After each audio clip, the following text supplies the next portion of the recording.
Na, hát ezen a csatornán is megmutatom az arcomat. Tudom, hogy még nincs meg az 1000 feliratkozom, de ezen a csatornán is megmutatom az arcomat.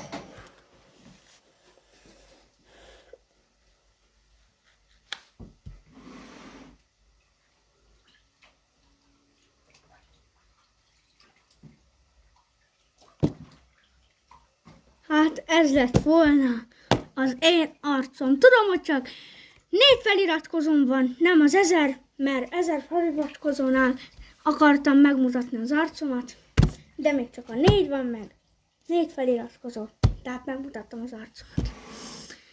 És ezen a csatornán egy jó hét múlva lesz a DJ pult, tudjátok, a keverőgép, mint a DJ Vamuzának van, tudjátok, az a keverőgép. Na, annál egy ekkora keverőgéppel lesz videó. Sok videó. Most is raktam ki, és ha szeretnétek még ilyen tartalmakat, akkor iratkozzatok fel, és nyomjatok a lájkot. Fejeljétek meg a like gombot. Így. Na, szevasztok, iratkozzatok fel, hogy meglegyen az 1000 feliratkozó. Szevasztok!